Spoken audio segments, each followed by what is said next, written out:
नमस्कार दोस्तों, आप सभी का बहुत बहुत स्वागत है आपके अपने YouTube चैनल पर। दोस्तों, सिलेक्शन सीरीज का यह 21वां वीडियो है और आज का टॉपिक है प्रमुख कथन, स्थापनाएं एवं अन्य तथ्य। इस टॉपिक से जितने महत्वपूर्ण तथ्य हैं उन सभी का हम लोग क्रम से अध्ययन करेंगे। यदि आपने अभी तक चैनल को सब्सक्राइब नहीं किया है तो कृपया चैनल को सब्सक्राइब जरूर कर लें। तो आइए शुरू करते हैं बिना किसी देर किए हुए। पहला पॉइंट दिया है केदार छायावादोत्तर कविता के सुमित्रा नंदन पंत है। यह कथन है बच्चन सिंह का। अगला है तुलसी के वचनों के समान रहीम के वचन भी हिंदी भाषी भूभाग में सर्वसाधारण के मुंह पर रहते हैं। यह कथन है आचार्य रामचंद्र शुक्ल का। अगला है लोकनायक वही हो सकता है जो समन्वय कर सके।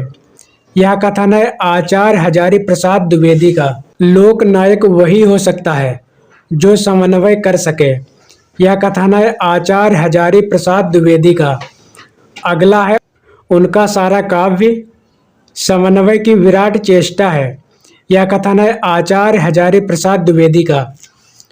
अगला है गोस्वामी के प्रादुर्भाव को हिंदी काव्य के क्षेत्र में एक चमत्कार समझना चाहिए। यह कथन है आचार्य रामचंद्र शुक्ल का। यदि द्विवेदी जी न उठ खड़े होते तो जैसी अव्यवस्थित व्याकरण विरुद्ध और ऊटपटांग भाषा चारों ओर दिखाई पड़ी थी उसकी परंपरा जल्दी न रुकती। यह कथन है आचार्य रामचंद्र शुक्ल का। गुप्त जी वास्तव में सामंजस्यवादी कवि हैं। प्रतिक्रिया का प्रदर्शन करने वाले अथवा मद में झूमने वाले कवि नहीं है। यह कथन है आचार्य रामचंद्र शुक्ल का। अगला पॉइंट है हिंदी आलोचना में शुक्ल जी की चिंतनात्मक मान्यताओं को सबसे प्रबल समर्थन किया विश्वनाथ प्रसाद मिश्र ने। अगला पॉइंट है छायावाद और उत्तर छायावाद के बीच कुछ वैसा ही संबंध दिखता है जैसा मध्यकाल में भक्त काव्य और रीत काव्य के बीच था। यह कथन है डॉक्टर रामस्वरूप चतुर्वेदी का। प्रसंग गर्भत्व इनके गद्य की निजी विशेषता है।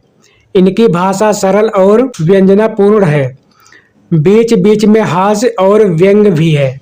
यह कथन है चंद्रधर शर्मा गुलेरी का। अगला पॉइंट है अंतःकरण की वृत्तियों का नाम कविता है। यह कथन है आचार्य महावीर प्रसाद द्विवेदी का। मानव अथवा प्रकृति के सूक्ष्म किंतु अव्यक्त सौंदर्य में आध्यात्मिक छाया का भान मेरे विचार से छायावाद की एक सर्वमान्य व्याख्या हो सकती है। यह कथन है नंद दुलारे वाजपेयी का। अगला है बिहारी की भाषा चलती होने पर भी साहित्यिक है। यह कथन है आचार्य रामचंद्र शुक्ल का। अगला पॉइंट है जो हो मैंने कई बेर परिश्रम किया कि खड़ी बोली में कुछ कविता बनाऊं पर वह मेरे चित्ता अनुसार नहीं। यह कथन है भारतेंदु हरिश्चंद्र का। अगला है चींटी से लेकर हाथी पर्यंत सभी पर कविता हो सकती है। यह कथन है महावीर प्रसाद द्विवेदी का। अगला है काव्य संसार के प्रति कवि की भाव प्रधान मानसिक प्रतिक्रियाओं की कल्पना के ढांचे में ढली हुई श्रेय की प्रेम रूपा प्रभावोत्पादक अभिव्यक्ति है। यह कथन है बाबू गुलाब राय का।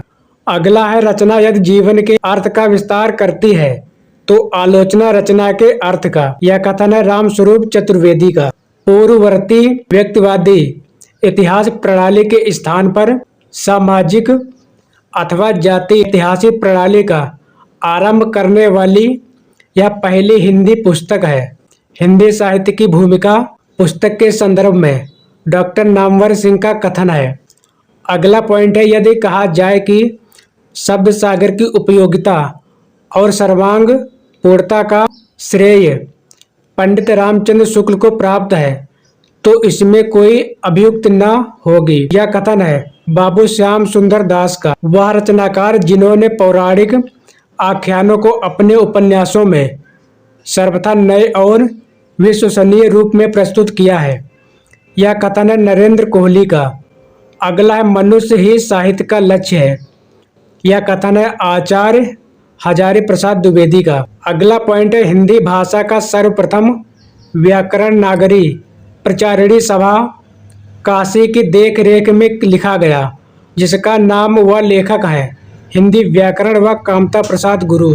इसमें कोई संदेह नहीं कि कबीर को राम नाम रामानंद से प्राप्त हुआ, पर आगे चलकर कबीर के राम रामानंद के राम से भिन्न हो गए। यह कथन है आचार्य रामचंद्र शुक्ल का। विद्यापति की कविता का स्थापत्य श्रृंगारिक है, उसे आध्यात्मिक कहना खजुराहो के मंदिरों को आध्यात्मिक कहना है। यह कथन दिया गया डॉक्टर बच्चन सिंह द्वारा। अगला है उन्होंने सामान्य हृदय तत्व की सृष्टि व्यापिनी भावना द्वारा मनुष्य और पशु पक्षी सबको एक जीवन सूत्र में बद्ध देखा है। यह कथन है आचार्य रामचंद्र शुक्ल का। यह कथन जयसी के संदर्भ में है। अगला है उनकी आलोचना की प्रमुख विशेषता है उनकी अनावृत दृष्टि और निर्मल विवेचन।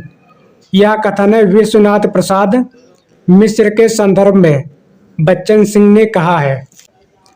भारतेंदु की अकेली प्रतिभा ने हिंदी नाटक साहित्य, हिंदी नाट्यशास्त्र तथा हिंदी रंगमंच की स्थापना की।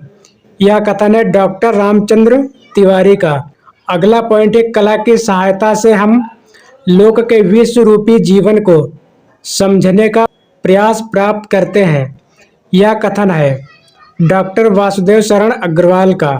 अगला पॉइंट है संवेदनात्मक ज्ञान और ज्ञानात्मक संवेदना सूत्र के प्रयोक्ता है मुक्त बोध। अगला है कला सामाजिक अनुपयोगिता की अनुभूति के विरुद्ध अपने को प्रमाणित करने का प्रयत्न, अपर्याप्तता के विरुद्ध विद्रोह है।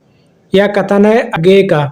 अगला ऋतु वर्णन तो इनके ऐसा और कोई श्रृंगारिक कवि ने नहीं किया है। आचार्य रामचंद्र शुक्ल का यह कथन है सेनापति के बारे में। आचार्य रामचंद्र शुक्ल की समीक्षाकृत त्रिवेणी में है जैसी सूर तुलसी। हिंदी आलोचना में जातीय शब्द का राष्ट्रीय अर्थ में सर्वप्रथम प्रयोग किया भारतेंदु हरिश्चंद्र ने।